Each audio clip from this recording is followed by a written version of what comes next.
Life में इतना आगे जाओ कि एक बहुत बड़े यूट्यूबर को अपना ड्राइवर बना लो।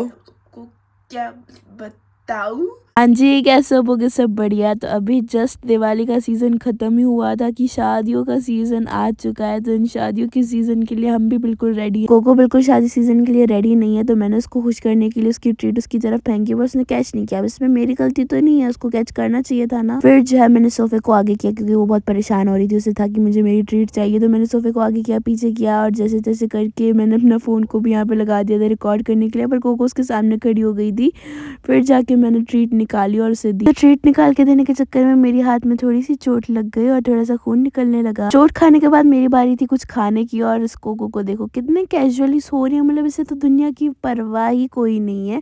अब घर पे सिर्फ हम 3 जने थे, तो मैंने पापा को बोला कि चलो ना यार बाहर चलते खा पी के आते हैं। अब नेक्स्ट डे हम गए थे एक मूवी देखने जिसका नाम है क्या, भूल भुलैया 3। एक सीन पे तो मैं इतना ज़्यादा हँसी कि लोग मुझे देख रहे थे मुड़ मुड़ के। फिर हम वापस बाहर से खा पी के आए, तो मम्मी पापा से पूछ रही थी मैं अच्छी लग रही, तो पापा कह रहे किसकी हल्दी में जा रहे हो। तो मम्मी ने कहा नहीं नहीं, मैं तो किटी पार्टी में जा रही हूँ, किसी की हल्दी में नहीं। मम्मी तो अपनी किटी पार्टी के लिए रवाना हो गई, पर हमारे यहाँ हल्दी का प्रोग्राम चालू हो गया। इसका मतलब ये कि हमारी बिल्डिंग में एक भैया रहते हैं जिनकी शादी होने वाली है।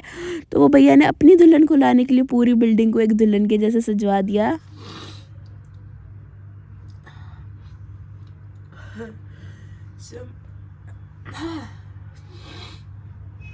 मेरी तबीयत बहुत ज़्यादा ख़राब हो रखी है इस टाइम पे, ऐसा मुझे फील हो रहा है, और मच्छरों ने दुखी कर रखा है। दूसरी बात, मेरी आंखों में से पानी भी आ रहा है। और आज एक रिंग सेरेमनी रोका जो भी है उस पर भी जाना है।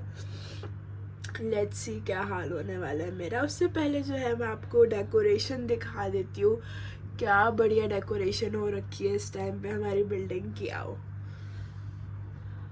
जब तक मेरी तबीयत ठीक हुई तब तक टाइम आ गया था रिंग सेरेमनी में जाने का। जो हमारे बिल्डिंग में भैया हैं जिनकी वजह से बिल्डिंग सजी थी, उनकी रिंग सेरेमनी में तो मैं कुछ ऐसी रेडी हुई थी, और अपने बालों को मैंने कुछ इस तरीके से बनाया था। आप कहीं भी जाओ भाई साहब, ट्रैफिक जो इतना ज़्यादा है, मुझे लगता है ना ठंड के सीज़न को ठंड का सीज़न नहीं, शादियों का सीज़न घोषित कर देना चाहिए। जहाँ पे 5 मिनट का रास्ता है वहाँ पे आधा घंटा लग जाता है। यहाँ पे हम पहुँचे तो अभी ज़्यादातर लोग आए नहीं थे, तो मैं और मम्मी यहाँ पर आ गए, और हमने सबसे पहले लिया सूप, मम्मी ने लिया हॉट एंड सॉर, और मैंने लिया अपना टमाटो सूप, और इसके साथ साथ मैंने खाई पाव भाजी। हम लोग खा पी रहे थे, इतने में दूल्हा दुल्हन भी आ गए, और तेरे हाथ में मेरा हाथ हो, सारी जिंदगी तेरे साथ हो, ये वाले गाना गाते गाते ये दोनों स्टेज की तरफ पहुंचे। और वहाँ पे रिंग सेरेमनी भी होगी। मैं इतनी दूर थी कि बस मैंने दूर से ही रिकॉर्ड कर लिया सब कुछ। इस फंक्शन की मेन चीज़ थी रिंग सेरेमनी, वो तो हम अच्छे से देख नहीं पाए क्योंकि हम लोग बहुत दूर थे और ये लोग बहुत आगे थे। अब नेक्स्ट डे था गुरुपुरब, तो हमारे एरिया में निकलता है बहुत बड़ा नगर कीर्तन। इस नगर कीर्तन में सबसे आगे होते हैं सेवादारी, जो सेवा करते हैं बाबा जी की। उसके बाद आते हैं पंच प्यारे, जिनका हम लोगों को दर्शन करने का मौका मिला। उसके बाद बारी थी बाबा जी की, मतलब जो पालकी थी वो भी हमारे घर के बिल्कुल पास से गुजरी थी, तो हमें वहाँ का भी दर्शन करने का बहुत अच्छे से मौका मिला। आप भी दर्शन कर लो। ये रही मैं अपनी ग्रीन ड्रेस में दर्शन करती हुई। इसके बाद लगाया था हम लोगों ने गुरु का लंगर, जिसके अंदर थी फ्रूटीज और समोसे। तो यहाँ पर मैं सेवा कर रही थी, जो आ रहा था हम उन्हें दे रहे थे फ्रूटीज। हर साल हम लोगों को इंतज़ार होता है कि कब जो है गुरु नानक देव जी की गुरुपुरब हो गया, जिसको बहुत लोग गुरु नानक जयंती भी बोलते हैं, और पूरे दिल्ली में, पूरे इंडिया में और हर जगह पे बहुत अच्छे से सेलिब्रेट किया जाता है। इसके बाद रात को हमें जाना था एक फंक्शन पे, जिसके लिए मैं रेडी हो गई एक और कॉकटेल के लिए। तो मुझे कुछ और पहना था पर मैं वो पहन नहीं पाई। उसके बाद मैंने ये पहना, तो फिर मैं कुछ इस तरीके से रेडी हुई थी। अब भाभी का भी बर्थडे सेलिब्रेट करना था, क्योंकि हम लोग कई दिन से फंक्शंस में आ जा रहे हैं, तो भाभी का बर्थडे हमने दिन पहले ही सेलिब्रेट किया। देखो कोको कैसे बैठी हुई है। फिर भाभी को एक अच्छा गिफ्ट भी मिला था, वो मैं आपको नहीं दिखाऊंगी। फिर हम वहाँ पे पहुँचे। यार पहुँचने में इतना ज़्यादा ट्रैफिक लग गया है ना, मैं आपको क्या बता दूँ। अगर आप इस जगह को जानते हो तो मुझे ज़रूर बताना। लड्डू पीला कलर वाली जगह है ये। वहाँ पे गाड़ी से उतरते ही भाई साहब मुझे जो ठंड लगी है, कौन कहता है दिल्ली की लड़कियों को ठंड नहीं लगती, मुझे तो लगती है। और हम इतने लेट लतीफ़ है कि यहाँ पे भी लड़का लड़की पहुँच चुके थे। अब ये दोनों तो ऐसा मुँह बना के बैठे थे जैसे इनकी बीवियाँ इन्हें छोड़ कर भाग गई हैं। अब जैसे 12 बजे तो मैंने पता है क्या किया, मैं गई पाव भाजी वाले अंकल के पास। मैंने बोला पाव के ऊपर सिर्फ भाजी लगा के दो।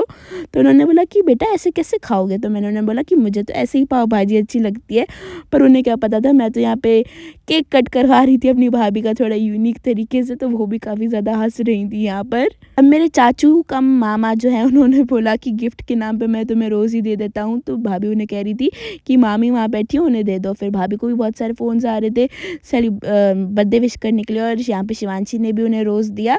अब जो है मामी ने रोज़ उठा के सीधा उनके बालों में लगा दिया और बोला हवा हवाई, और ये लोग अपना एंजॉय कर रहे थे। और मेरा काम क्या है, मैं एक वीडियोग्राफर बन चुकी हूँ अपनी फैमिली के लिए। तो यहाँ पे भैया ने भी जो है मेरी भाभी को यानी अपनी पत्नी को जो है ये रोज़ दिया और इस पर कुछ लिखा हुआ। हम भूल ही गए थे हम किसी और के फंक्शन में आए हुए हैं, हम अपना ही फंक्शन एंजॉय कर रहे थे बर्थडे का। अब यहाँ पे लाइव सिंगिंग हो रही थी, हम वहाँ पे तो डांस नहीं कर पाए, पर हमने अपने ही कैमरे में अपने ही तरीके से वाइब किया। और भाई साहब इतना ज़्यादा कोहरा हो रखा है दिल्ली में क्या फरीदाबाद, हर जगह पे कोहरा है। नेक्स्ट टाइम भाभी का बर्थडे सेलिब्रेट करने जा रहे हैं, मेरे साथ कुछ उल्टा ना ऐसा हो ही नहीं सकता। मेरा गाड़ी में ही जूता टूट गया और फेविस्टिक लेके उसको ठीक करना पड़ा। फंक्शन में जाते ही मेरी खांसी ऐसी स्टार्ट हुई है ना, मैं आपको क्या बताऊं।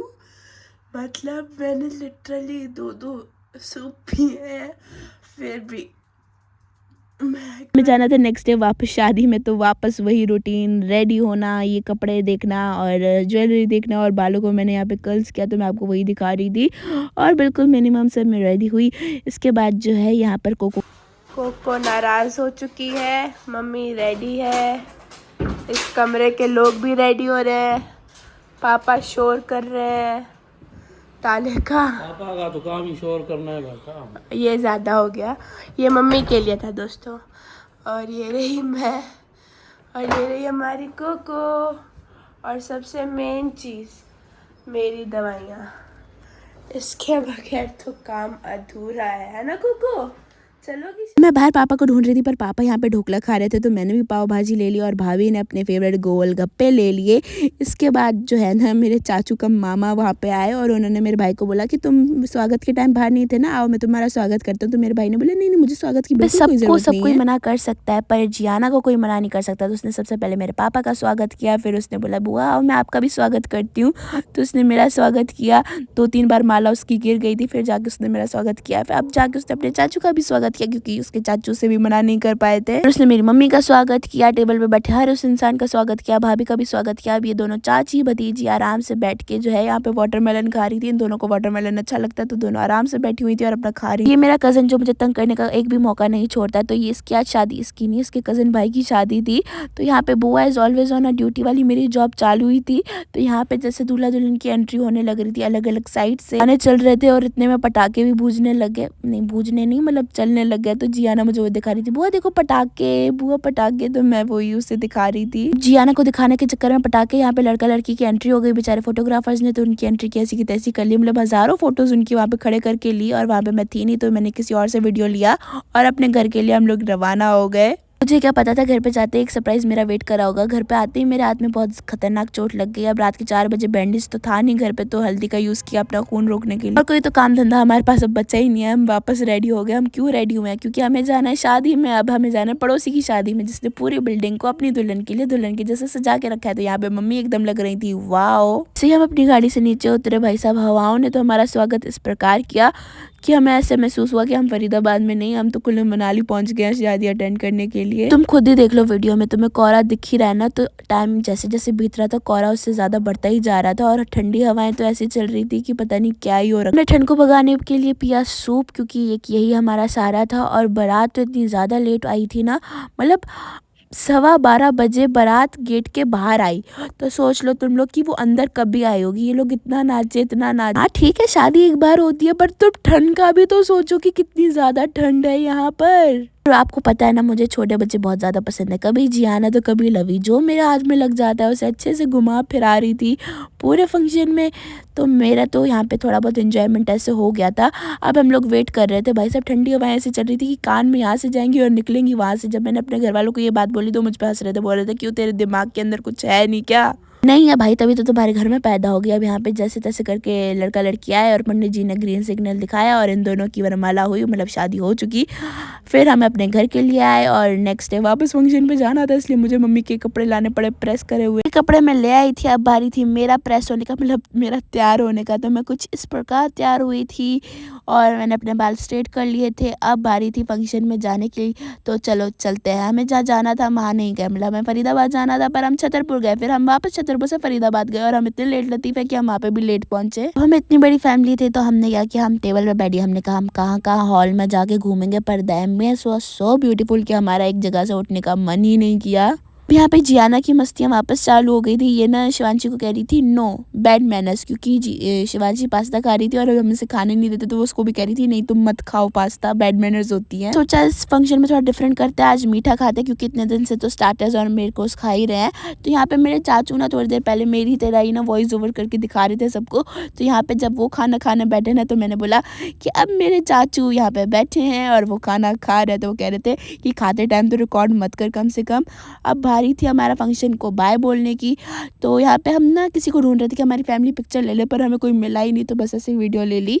अब बारी थी यहाँ पे पान खिलाने की। तो चाचू ने मतलब मेरे मामू ने सबसे पहले पान खिलाया मेरी मामी जी को। उन्होंने हम सबको बारी बारी से पान खिलाया। अब यहाँ पे जियाना और शिवांशी की मम्मी ने बोला कि इन दोनों पे नज़र जो है सिर्फ बुआ रखेगी। मैंने भी कहा ठीक है। अब हम अपनी गाड़ी में बैठे ही थे, आराम से मस्त चिल कर रहे थे कि इतने में गाड़ी ने हमें इस तरीके से ओवरटेक किया कि हमारे रिएक्शन देखो कुछ ऐसे थे। इतने दिन फंक्शन पे जाके हम थक गए थे, तो मेरी भी गले में आवाज़ नहीं थी, मतलब मेरा गला बैठा हुआ था और मम्मी की भी तबीयत ठीक नहीं थी। फिर हमने आज मम्मी का बर्थडे सेलिब्रेट किया। उन्होंने तो मना किया था कि मत करवाना, बट हम तो बच्चे, हम तो उनकी बात सुनेंगे नहीं। फिर मम्मी का बर्थडे केक कटवाया, उनका मूड थोड़ा अच्छा किया और नेक्स्ट डे ज़बरदस्ती उन्हें उठा के हम ले गए कि चलो बाहर कुछ खा पी के आते। उन्होंने कहा इतने दिन से अटर पटर खा ही तो रहे हो तुम लोग। फिर बस खाया पिया और क्या घर को आ गए। अभी जस्ट मेरे को पता नहीं क्या हुआ, मैं वहाँ पर लेटी हुई थी और एकदम से मेरे दिमाग में इतनी खुराफाती चीज़ आई है ना। वो खुराफाती चीज़ ये है कि हमारे पास किसी ने अपनी शादी, मतलब किसी ने नहीं, मतलब हमारे रिलेटिव ने ही हमें ये शादी का कार्ड दिया है। ठीक है, ये कार्ड मतलब ये बॉक्स, इसके अंदर काजू बादाम था और ये दिवाली की कैंडल्स। तो मैं सोच रही हूँ कि हम इनकी इसको सबको पिघाल के इसके अंदर डाल देते हैं। तो चलो देखते कैसे होता है। मम्मी घर पे है नहीं, अगर कुछ भी बुरा होता है, कुछ भी बुरा, तो फिर मेरा क्या होगा। अपनी परवाह ना करते हुए मैं किचन की रास्ते पे निकल गई और वहाँ पे पहुँचते ही मैंने एक एक करके सारी कैंडल्स में से उनको निकाला। यार इनके दागे इतने ज़्यादा टाइट थे कि ये निकल ही नहीं रही थी। फिर जैसे तैसे करके मैंने कैंची से काट कूट के इनको निकाला और एक बर्तन में डाल दिया। ये पिघल रही थी ना गैस के ऊपर, इन्हें देख के काफ़ी ज़्यादा मुझे अलग सी खुशी हो रही थी। अब मैं यहाँ पे वेट कर रही थी कब ये पिघले अच्छे से। तो मैंने धागा लिया और स्पॉट के अंदर डाल दिया और इसको उठा के मैंने जमाने के लिए फ्रिज में रख दिया था। अब मैं 2 दिन तक भूल ही गई थी कि मैंने ऐसा कोई कारनामा किया। जब मम्मी से पूछा तो मम्मी ने बोला मैंने उसको फेंक दिया है। तब तक आप सब्सक्राइब कर दो और थैंक यू फॉर वॉचिंग।